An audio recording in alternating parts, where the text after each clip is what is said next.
Hi everybody, welcome to episode 2 of Satellite 664. I'm one of your two co-hosts, Kaz Tagian from Melbourne, Australia, and I'm joined by my friend and co-host Steve Loopy Newhouse in London, England. How are you, Steve?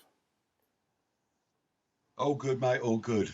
Looking Great. forward to this. Yes, great. So, first of all, this being episode 2, we've had a wonderful response to episode 1, and really, on behalf of Loopy and myself, we'd like to thank everybody, express our appreciation and gratitude for all the support that's come through the last week. Certainly motivates us to produce good quality shows for you guys. And we're, with that said, let's launch into this one. So, Steve, today we're going to talk about the legendary, mighty Cart and Horses pub where it all began back in 1975. Yeah. Basically, the Carton Horses is known as the birthplace of Iron Maiden. They that was the first public gig they did. They did a couple of smaller shows at Dave Lights' house, and the story goes that one of these shows was done outdoors, and they received a complaint from a flat which was 5 miles away about the noise. So you could tell they were loud then. But yeah, going back to the car, that was the band's first sort of official public appearance. So there is a lot of history attached to the Cart and Horses. So what's going on at the moment is that I went down there a few days ago to do a little bit of filming just to give people a general idea of where the pub is. Give people an idea of what the pub looks at the moment, or looks like at the moment, because at the end of this month, the pub will close down because it's being handed over to developers. And basically, developers can't do any more until the pub shuts down and Castro hands the pub over to the developers. They go in, and the pub probably now won't reopen until about December time. But what's basically Castro is losing quite a lot of the pub. The developers have even sort of rowed about putting his rent up. Like little things like that really are quite disturbing when considering he's signed a 10-year deal at a set price, and now all of a sudden, because the place is being developed, they turned around and said, well, you want to keep the pub going, we'll put your rent up. And he's argued about that, but basically he's hit a brick wall. It's not going very far. So the idea is that when the pub reopens, the upstairs will be similar to what people have seen. It's be similar to what's in the video, but what's happening is the area where the toilets are and the small stage, it's going to be a wall across there, and where the two toilets are going to be the stairs going down to the new venue, which is in the basement, and that will be called the Trooper Bar. Now, what they've had to do is the pub itself is exactly 3 meters in height. In the cellar, it wasn't that high, so they've actually dug down an extra 1.5 meters to make it the 3 meters high. And eventually, back in when we managed to get back in there in December, the venue itself will be underneath the pub. The pub will still act as a pub and a restaurant, or it will serve meals up to a certain time, but the music itself will be downstairs in a soundproof room. Okay. Now, yeah, go on. What time period has all this evolved in? So how long has Castro, I guess, known about this development happening? He's kind of known about it since he took it over, which was just over 3 years ago. And they kept putting it off and putting it off and putting it off. And then all of a sudden they said, right, we're coming in such and such, and then the work's going to start. So he's known about it since he took it over. But he's been kind of lucky in a way. It's taken 3 years for him to get to the stage where they decided to come in and do the work.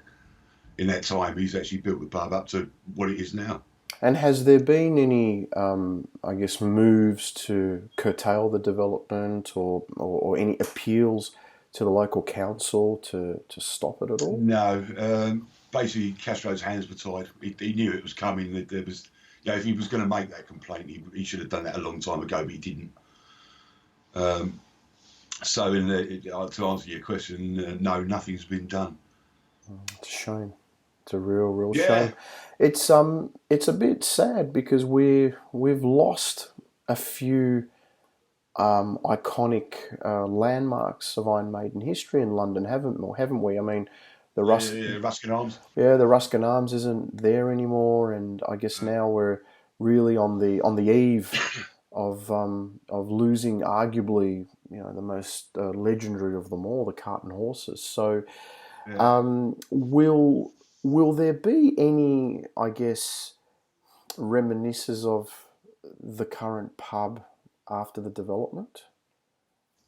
He's going to try and keep as much of it as possible, um, like upstairs and downstairs. I mean, all those pictures along that wall behind the little stage, they will all eventually end up downstairs. He also said that he wants to do a fan wall.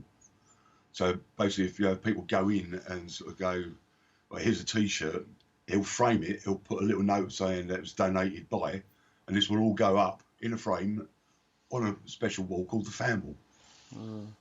Steve, is this a trend in London and the UK in general with respect to music venues closing down? Because I know here in Melbourne, Australia, over the last 3 to 5 years, we've had quite a few of our music venues shut down or be threatened to shut down because of development and what have you. Is this something that's happening prevalent in the UK?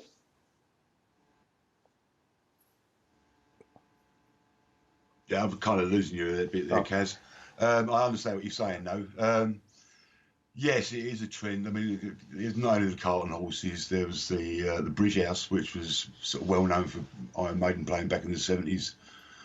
That got completely shut down and redeveloped. That became part of the new Docklands Light Railway that goes right through where that was. Yes, it is a trend. Trying to keep these places open, but of course it's our fault as well. If we don't go out there and support these bands in these venues, more and more are going to shut.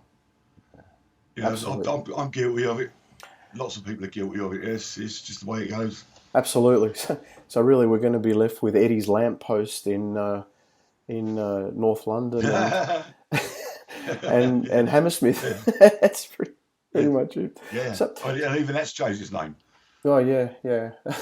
um, and the outdoor facade of the building itself, as you said, is what we call heritage listed. So that'll remain standing, won't it? Yes, yeah. The development, because it's a listed building, they can't touch the outside, but they can do whatever they like inside. And tell us about the Trooper Bar. So what time frame are we looking at with respect to the opening of the Trooper Bar? Basically, once the developers have gone in and done what they need to do, at the moment they've underpinned the best part of the basement of the pub, which means they've strengthened it so it's not going to collapse in on itself. But they need the pub to shut so they can rip the floorboards up and underpin the rest of it. And then everything will go back into place. And then once everything's back into place, the soundproofing downstairs will start. And Castro is aiming at getting the pub and the bar open by December. He's got a team of people there. I mean, most of his regulars are builders that work in and around the area. And these guys have all offered their time, volunteers. You've got electricians, you've got carpenters, you've got plasterers. They're all offering their time to go in and dig him out just to get the pub back up and running again because it's their local. Wow. Is there Yeah, anything? Is there anything special planned for that very last event or that very last gig at the Cart? it's called the closing party. Mm. I'm not sure what time it opens, but I could probably find that out. But it's an all-day event. You've got 7 live bands playing. including buffalo fish. Air Force were asked, but they turned it down. But yeah, you got 7 bands playing. It's just generally going to be party atmosphere. You know, I was kind of hoping that Castro would go, yeah, and we'll have a barbecue, but not he didn't see it. But yeah, people are going to be paying. I think it's like £10 on the door to get in. And what they're going to hope to do is sort of be able to give the bands £50 each, maybe. But yeah, seven bands playing. He's got T-shirts there, but he's running very, very low because he only had about 120 printed. Now I know for a fact, so I've got mine. My brother had a couple. I've got one for you. Yes. You know, those shirts ain't going to last long. No. So if people want shirts, get in touch with the Carlton Horses. Yeah. Well, so Steve, you as you mentioned at the outset, you've kindly gone down there and filmed a couple of videos which really give a very good feel and a good idea of what the Carlton Horses is like, and in fact what it was like. And then I actually learnt something I didn't know. I thought that small stage was where Maiden used to play back in the day, but in actual fact it was the floor. On the floor? Yeah. So Yeah.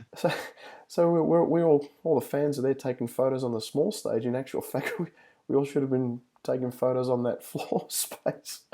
So look, I was chatting with Castro when I was there. I was chatting with Castro, and he said that during the day he gets absolutely nobody there, but they still open at 12 o'clock because you've got tourists that go there all the time to take photos. Now, if the doors were shut, the tourists would go away, and then they'd never get in there to take the photos. So he actually opens the doors at midday every day, and he doesn't actually start getting people in there till about 5 o'clock. But you'll get tourists going in there taking their photos. But he never once turns around and says, well, actually, no, the band were playing there. They'll take the photos of the stage. They'll get up on that little stage to have the photos taken. You know, they're being misled, if you like, but what do you do? Yeah, fair enough. Well, I always thought that that's a really small stage for 5 guys to stand up and play. Now it makes sense after I saw your little video. So, Steve, before we launch into the footage, is there any special memories that you personally have from the Carlton Horses days back in the 70s that really stick out? No, not really. Not really. I mean, basically, well, again, it's something I mentioned in my book. Paul Mary O'Day was a good friend of mine. You know, we again hung about together as kids, and he pulled up on his bike when I was outside my place, and he said, "If you're not doing anything later, come down to the Carlton Horses. You know, my band are playing there." And this was the very first gig they played at the Carlton Horses. And me and another friend of mine, we went down there. We didn't have much money, so we didn't stay for very long. I think we ended up having a pint between us because that's all we could afford. I saw the band play maybe 2 or 3 songs, and then it was time to head home again. And having, as I said, no money, we had to walk there and then walk back, which is probably only a couple of miles each way. But that's the only time I ever saw Iron Maiden play at the Carlton Horses, their very first gig.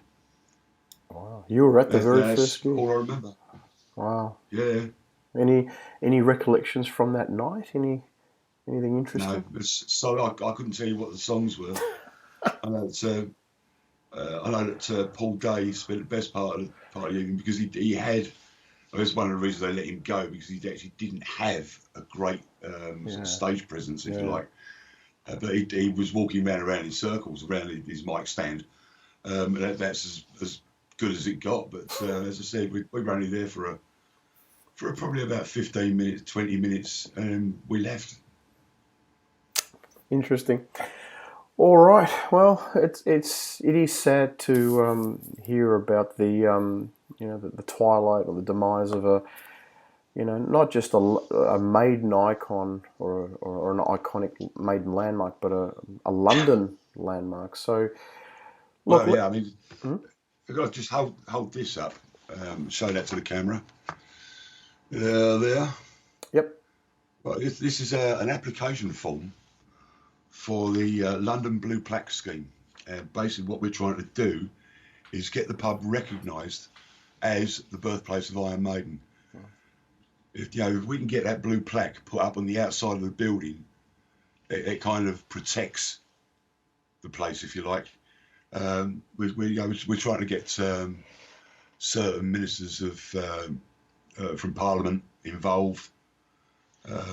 Until they actually sort of come to us and say, yeah, we're willing to back you, then there's not much we can do. In fact, I don't know if people out there know, but there is a parliamentary heavy metal band called MP4.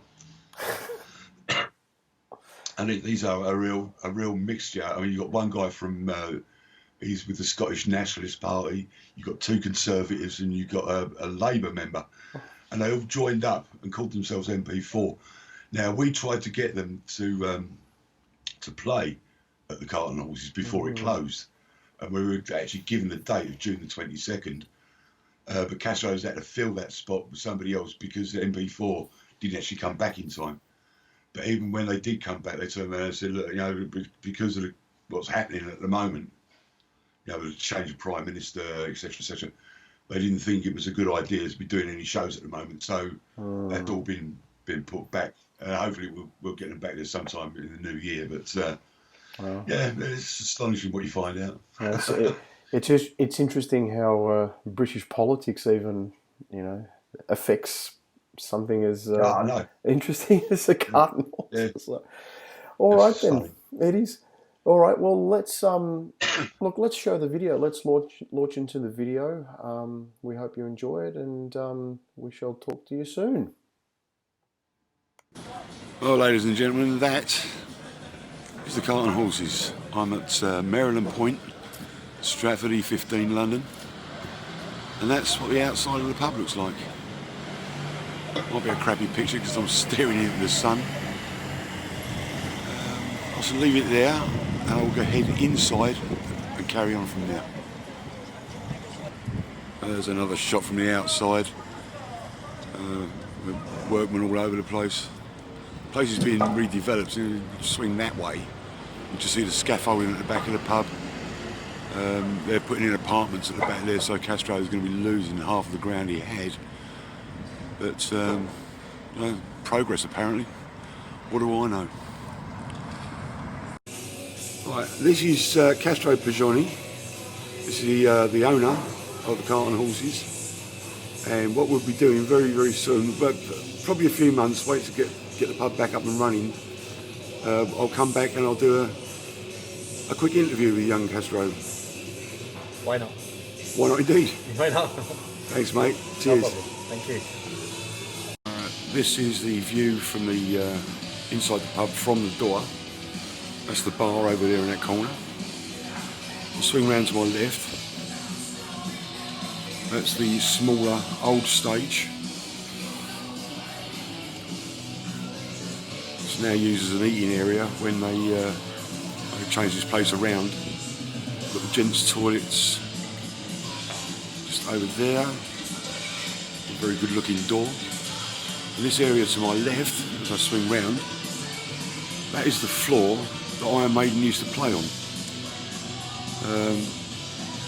We're trying to convince Castro to rip some of these floorboards up and sell them to the public. I'm sure people out there would be interested. But what will happen eventually is that this section across here, where these two pillars are, is all going to be boarded up.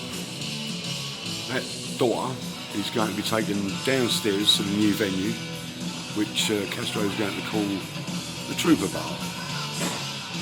And I'll turn around to the other side. That area there behind the barrier, if you like, that is the stage they use now.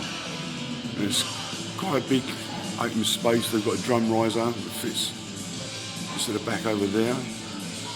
And I've seen a six-piece band play on there very successfully, so it's a good stage. It's a shame that some of this will disappear shortly. over in the little corner there, that's where the original entrance used to be. So if I swing back to where I came in, that door there wasn't the entrance. And of course, the gents' toilet over there, as I said, that used to be the old changing room that the band used to use. And again, they've got the small stage with the big picture at the back, most famous picture. I'll zoom in on that a bit.